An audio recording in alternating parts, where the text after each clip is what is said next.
Now, there is a, I think it's a triptych of several panels, the bright colors in the small room, and I didn't see the presence of a figure in that one, unless I just didn't observe it yet. But if there is no figure there, is there any difference in your mind between the painting with the figure and without the figure? Yeah, that piece, I've gotten that question a lot. That piece, I had a really hard time deciding on what to do with it. I knew the person, it's one of my best friends who that represents, and her characteristic is intentionality. She's a very bold person. With everything she does it with meaning. And I knew exactly the colors and kind of the shapes and movement I wanted across the canvas, which I created with the paint, but I wasn't sure how to incorporate a figure with that. How do you display intentionality with the human body? And so I struggled back and forth with it for probably a month. I could not decide what to do with it. And finally, after thinking about it, I thought, you know, I don't think it necessarily needs a figure. I think it's bold enough in the way the colors are and the movement of the paint. And also, you know, if I'm trying to truly display that it's not about what a person does that makes them who it is, that makes them who they are, it's about what a person emotionally can offer to another person or to the people around them. I think it displays that it's not, there doesn't need to be the presence of necessarily an actual physical human person. It's completely emotional, completely relational. Great, thank you. The rabbits I started drawing a couple years ago, and they just continued to do this work, but they work really well because they already, again, carry symbolism without me needing to give them that. They already represent like Easter renewal and that tournament belief, and at the same time, production, fertility, creating war, and so they already had that, which was great, and then they were really just fun to play with and to keep a cohesiveness within the work and create that pop culture feel by repeating them and give them everything. So, how did you decide to put the wolf in the middle of all the bunnies? Well, I then started with like the rabbits, and they're so fun and childlike. I put those in, and then it just didn't have enough depth at the same time. I wanted it not just to be this like really playful thing, but also show some dimension and show that, you know, you're drawn to it, it's playful, but then there's also this like obvious but sort of I don't know, it's just as obvious, like I mean, he's a predator, but it just gosh, it just worked with like the whole idea of it being good and bad. For me. Oh, where did all the McDonald's toys come from? Lots of thrift shops, family with children, friends that work at daycares, driving around. I did not eat that many fast food. I think people are shocked. Did you eat that many Happy Meal toys? Or Happy Meal? I just drove around and collected them for a long time. I started that at the beginning of the summer and wasn't even sure how I wanted to use them when I started collecting them. I just knew that they were going to be important. So. Who made the ceramic bunnies? I did. They're each like individual, but then they all are kind of together as a piece. But they're all sold individually. They're all spray painted. Are they supposed to have like a money theme going on, like with the names? Yeah, all their names are slang for money. Again, pop culture, the consumption. So.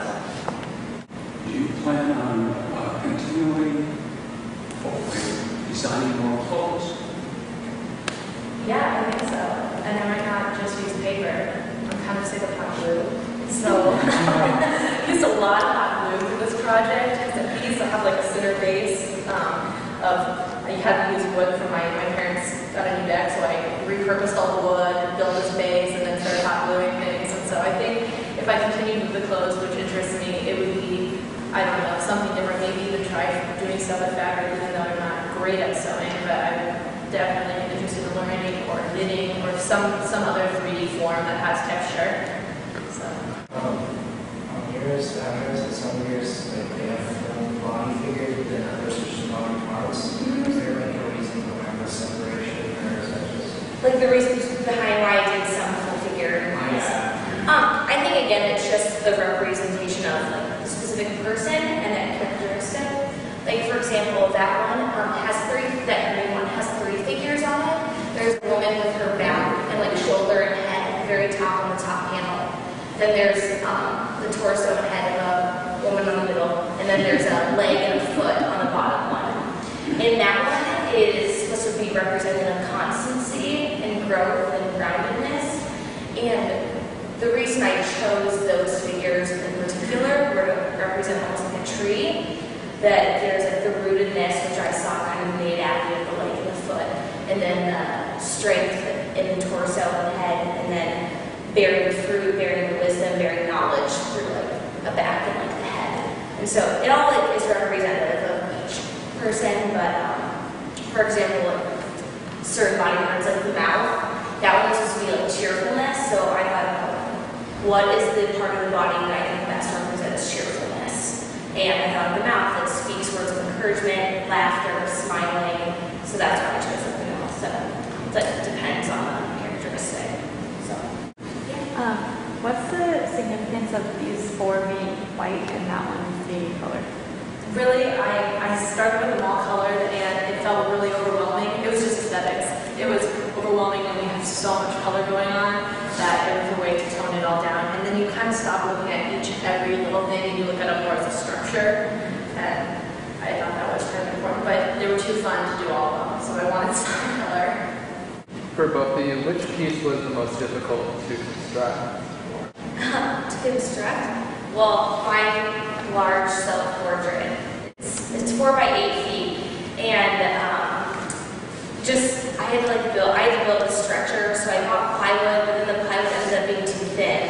And so then I had to buy 1x2s and construct a stretcher to be able to hold it, and stretching the canvas onto the stretcher took 3 hours because I messed up on part of it. I had to take it all off, and it was just massive.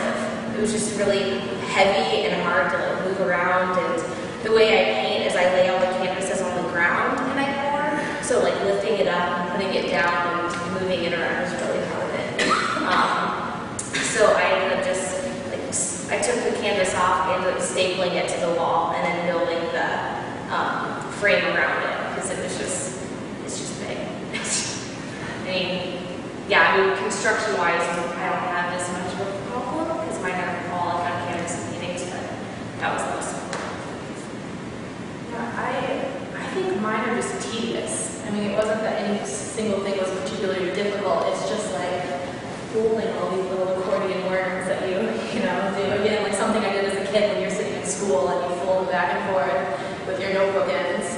And so it's just tedious stuff, but not specifically difficult, time consuming. Yeah. Which one's your favorite for both of you? Favorite? And this may have to do with the order they were created in, because after something sits in a small space for a long time, you start to kind of like what's newest. So probably the sculptures, just because I completed those at the very end, and so there's maybe just because there's so new to me still, that's my favorite at the moment. And for me, my favorites are this triptych piece, the blue one, and then there's a hot pink and hot orange one in there that are both my favorite. I really I enjoy the process of drawing on top of the paint instead of painting on top of the paint. I just really like the style of it, the anatomy, and just really showing the full figures and the muscles. I really enjoy doing those. So those 2 pieces are my favorites. Thank you very much for coming to our gallery talk. I'm sure the artists will be able to stick around a little bit if someone wants to have more casual conversation. Thank you very much.